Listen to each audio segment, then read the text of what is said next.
শিক্ষার্থী বন্ধুরা, affirmative two নেগেটিভের সপ্তম ক্লাসে তোমাদেরকে অনেক অনেক শুভেচ্ছা। বন্ধুরা, এই সপ্তম ক্লাসে আমরা সপ্তম যে নিয়মটি শিখব সেটি হচ্ছে টু যুক্ত অ্যাফার্মেটিভ বাক্য। বন্ধুরা, এটিও একটি কমপ্লেক্স সেন্টেন্স তৈরি করার স্ট্রাকচার। এই স্ট্রাকচারটা কমপ্লেক্স সেন্টেন্স তৈরি করার কাজে ব্যবহৃত হয়ে থাকে। তো এর আগে আমরা জেনেছি যে সাধারণভাবে কমপ্লেক্স সেন্টেন্স বলতে কি বোঝায়। এখানে আমি তা আর আলোচনা করছি না। তো শুরুতে আমরা নিয়মটা দেখে নিচ্ছি। টু ডট ডট, অর্থাৎ এই ডট ডটে টু এর পরে অ্যাডজেক্টিভ অথবা অ্যাডভার্ব বসবে এবং পরের টু এর পরে এখানে যে ডট ডট দেওয়া আছে পরের টু এর পরে একটা ভার্ব বসবে। এই হচ্ছে কথা। প্রথম টু এর পরে হয় অ্যাডজেক্টিভ অথবা অ্যাডভার্ব থাকবে, দ্বিতীয় টু এর পরে একটা ভার্ব থাকবে। তো বন্ধুরা, এখানে আমরা টু বলছি যে প্রথম টুটা উচ্চারণ করতে একটু দীর্ঘ করতে হবে টু, আর দ্বিতীয় টুটা নর্মালি টু, কারণ ডাবল ভাবের উচ্চারণটা একটু দীর্ঘ হয়। যাই হোক বন্ধুরা, এখন আমরা দেখে নিচ্ছি যে এই স্ট্রাকচারটাকে, অ্যাফার্মেটিভ সেন্টেন্সকে, এই স্ট্রাকচারে গঠিত অ্যাফার্মেটিভ সেন্টেন্সকে নেগেটিভ করতে হলে আমাদের কি কি করতে হবে। প্রথমত হচ্ছে টু এর জায়গায় স বসাতে হবে। তাহলে এই বিষয়টা একেবারেই সহজ। এই যে আমরা এখানে টু দেখতে পাচ্ছি, তাহলে এটার জায়গায় আমরা স বসালাম। এই যে টু এর জায়গায় স বসাতে হবে। এবং দ্বিতীয় যে নিয়মটি হচ্ছে টু এর জায়গায় দ্যাট বসে প্লাস সাবজেক্টিভ প্রোনাউন বসে প্লাস ক্যান, কুড, ব্র্যাকেটে নট। আমি নটের ব্যাপারটা পরে বলছি। তাহলে বন্ধুরা, এখানে আমরা দেখছি যে আসলে টু এর জায়গায় শুধু দ্যাট বসে না, দ্যাটের সাথে একটা সাবজেক্টিভ প্রোনাউনও বসে, এরপরে আবার ক্যান অথবা কুড বসে। তো বিষয়টা আমরা দেখে নিচ্ছি যে এখানে এগুলো আমরা কিভাবে বসাবো। তো প্রথমে আমরা দেখে নিচ্ছি যে এই টু এর পরে আমরা প্রথমে দ্যাট বসাবো, এরপরে কি বসাবো, সাবজেক্টিভ প্রোনাউন। অর্থাৎ অ্যাফার্মেটিভ বাক্যের মধ্যে যে সাবজেক্টটা দেওয়া থাকবে ওইটা যদি নাউন রূপে থাকে তাহলে ওইটার সাবজেক্টিভ প্রোনাউনটা এনে বসাবো। এটা সাবজেক্টিভ প্রোনাউন কি, যেমন বাংলাদেশের সাবজেক্টিভ প্রোনাউন হচ্ছে দুইটা, তার প্রোনাউন হচ্ছে দুইটা, একটা হচ্ছে সি আর একটা হচ্ছে ইট। যেমন রুমেল স্যারের প্রোনাউন হচ্ছে হি।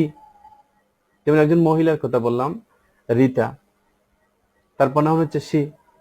তো এভাবে বন্ধুরা আমরা নাউনের প্রোনাউন বের করে ওইটা নিয়ে সাবজেক্টে যখন বসাবো তখন এটা হবে সাবজেক্টিভ প্রোনাউন। তো এখানে আমাদের সাবজেক্টিভ প্রোনাউনটা বানাতে হচ্ছে না, এই বাক্যের মধ্যে সাবজেক্টিভ প্রোনাউন দেওয়াই আছে। এজন্য বন্ধুরা আমরা এখানে দ্যাটের পরে, এই যে দ্যাটের পরে সাবজেক্টিভ প্রোনাউন বাক্যের মধ্যে যেহেতু দেয়াই আছে, এজন্য আমরা সাবজেক্টিভ প্রোনাউনটা এনে বসালাম। এরপর এখানে ক্যান এবং কুডের ব্যাপারটা একটু পরিষ্কার করি। যদি অ্যাফার্মেটিভ বাক্যের মধ্যে ভার্বের প্রথম রূপ থাকে তাহলে আমরা ক্যান বসাবো, আর যদি ভার্বের দ্বিতীয় রূপ থাকে তাহলে আমরা কুড বসাবো। অর্থাৎ প্রেজেন্ট ইনডিফিনিট টেন্স হলে ক্যান এবং পাস্ট ইনডিফিনিট টেন্স হলে কুড। সহজ করে বলতে গেলে যদি অ্যাফার্মেটিভ বাক্যের মধ্যে ভার্বের প্রথম রূপ থাকে তাহলে আমরা ক্যান বসাবো, আর যদি দ্বিতীয় রূপ থাকে তাহলে কুড বসাবো। তো বন্ধুরা, এই যে অ্যাফার্মেটিভ বাক্যের মধ্যে ভার্বের প্রথম রূপ ব্যবহার করা হয়েছে, এজন্য আমরা এখানে কুড বসালাম। এবার আসি নটের ব্যাপারটাতে। নট হচ্ছে এখানে কেন ব্যবহৃত হবে, ক্যান কোডের পরে নট ব্যবহৃত হবে। এই যে এখানে আমরা প্রথম যে টু এর জায়গায় যে স বসবে, এই যে আমরা একেবারে শুরুতে দেখেছি এই টু এর পরে অ্যাডজেক্টিভ অথবা অ্যাডভার্ব বসবে। তাহলে এখানে এই টু এর পরে যে এই যে দেখো এখানে একটা অ্যাডজেক্টিভ বসেছে উইক। উইক শব্দের অর্থ হচ্ছে দুর্বল। দুর্বল মানে হচ্ছে সবলতার অভাব, শক্তির অভাব। এর মানে হচ্ছে কোনো কিছুর অভাব। আমরা কোনো শব্দে যখন কোনো কিছুর অভাব পাবো, অর্থাৎ কোনো অ্যাডজেক্টিভ বা অ্যাডভার্বে যখন এভাবে কোনো কিছুর অভাব উল্লেখ করা হবে, তখন আমরা এখানে ভার্বের পরে নট বসাবো। বন্ধুরা আমি আবারও বলছি, এই টু এর পরে যে অ্যাডজেক্টিভ অথবা অ্যাডভার্ব ব্যবহার করা হবে, এটা যদি নেগেটিভ অর্থবোধক হয়, অর্থাৎ এটার মধ্যে যদি কোনো অভাব পরিলক্ষিত হয়, আর কোনো কিছুর অভাব পরিলক্ষিত হলেই সেটাকে নেগেটিভ অর্থবোধক শব্দ বলে। তো এখানে উইক যেহেতু এখানে সবলতার অভাব, শক্তির অভাব, তাহলে এটা হচ্ছে নেগেটিভ অর্থবোধক শব্দ। এর জন্য বন্ধুরা এখানে যদি নেগেটিভ অর্থবোধক শব্দ থাকে, নেগেটিভ অর্থবোধক শব্দ আমরা কিভাবে বুঝবো? আমি আবারও বলছি যে আমরা শব্দটার মধ্যে যদি কোনো কিছুর অভাব পরিলক্ষিত করি, যেমন সে অসুস্থ, এই অসুস্থ শব্দটার মধ্যে কি আছে? সুস্থতার অভাব আছে। যেমন সে মোটা, সে মোটা। তাহলে বন্ধুরা এখানে মোটা, সাধারণভাবে এখানে আমরা কোনো অভাব দেখছি না, কিন্তু এরপরও এটা আসলে একটা বোঝারই বিষয়। যেমন মোটা কেউ আমাদের কাম্য নয়, আমরা চাই না কেউ মোটা হতে। তো এখানে সে মোটা, নিশ্চয় এটা পজিটিভ অর্থে ব্যবহৃত হয় নাই। এখানে তার একটা অভাব পরিলক্ষিত হয়েছে, যে সে একটা ভালো ফিগারে নাই, এখানে এই অভাবটা তার প্রকাশ করা হয়েছে। হ্যাঁ, আমরা কখনোই মোটা হতে চাই না।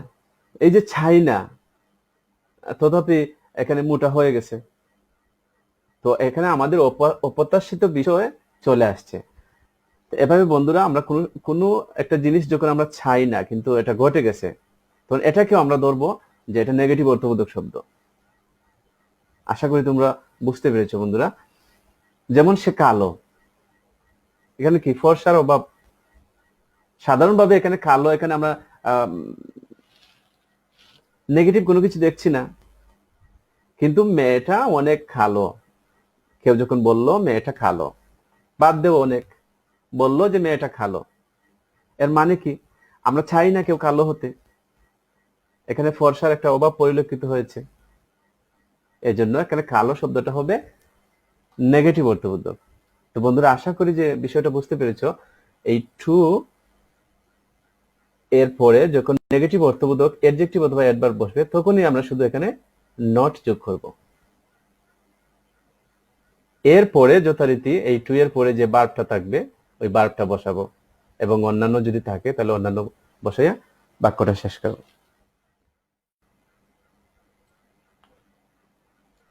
প্রিয় শিক্ষার্থী বন্ধুরা, আমরা আরো একটি উদাহরণ দেখে নিচ্ছি বিষয়টি পরিষ্কার হওয়ার জন্য।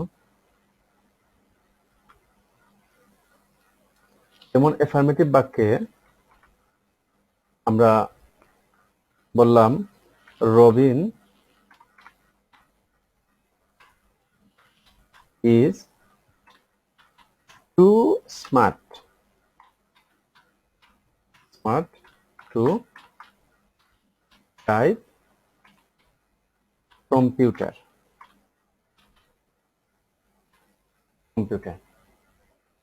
বন্ধুরা যদি আমরা এই বাক্যটিতে লক্ষ্য করি যে আগে যেখানে সাবজেক্টের জায়গায় হি ছিল, এখানে সাবজেক্টের জায়গায় কিন্তু আগে যেখানে প্রনাউন ছিল এখানে সাবজেক্টের জায়গায় এখন আছে কি দেখছি, নাউন আছে। বন্ধুরা যাই হোক, এই বিষয়টা আমি আমাদের পরে কাজে লাগবে, আপাতত আমরা এভাবে রেখে দিলাম। এখন বন্ধুরা, আগের টু এর পরে ছিল উইক, এখন টু এর পরে আছে স্মার্ট। এখন এই স্মার্ট শব্দটির মধ্যে আমরা কোনো কিছুর অভাব পাই না, বরং আরো বাড়তি কোনো কিছু পাই। সে স্মার্ট মানে হচ্ছে কোনো কিছুর অভাব না, স্মার্ট তো ভালো জিনিস, অভাব পরিলক্ষিত হয় না, অর্থাৎ এটা নেগেটিভ শব্দ না, এটা হচ্ছে পজিটিভ। আশা করি তোমরা যে নেগেটিভ পজিটিভ অর্থবোধক আহ, আহ, আহ, শব্দ চেনার আহ, কৌশলটা তোমরা বুঝতে পেরেছো। তো যাই হোক বন্ধুরা, স্মার্ট এখানে নেগেটিভ শব্দ না, বিদায় আমরা এই বাক্যটি যখন করব তখন আমাদের নট আর লাগছে না, অর্থাৎ ক্যান কুডের পরে এই নটটা আর দিতে হচ্ছে না। তো আমরা এখন এটা নেগেটিভ করি বন্ধুরা।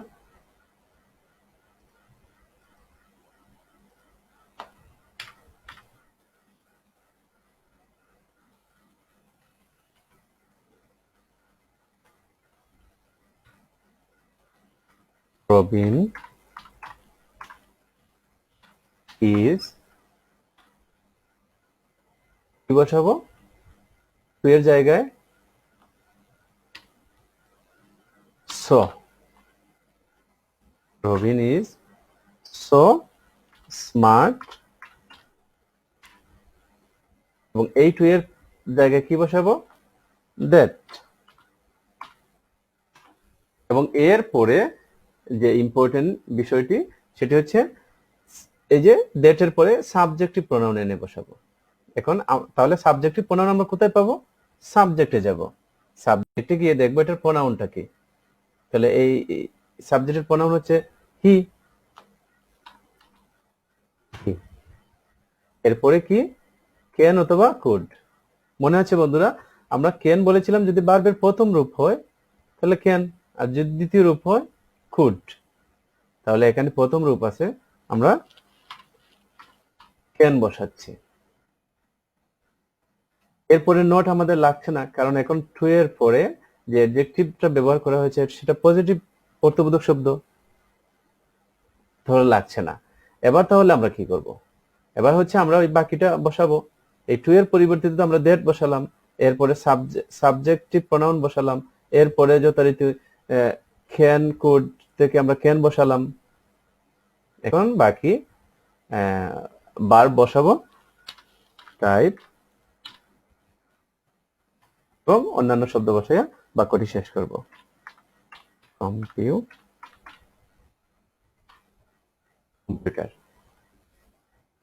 ধন্যবাদ বন্ধুরা, আশা করি তোমরা বিষয়টি বুঝতে পেরেছো।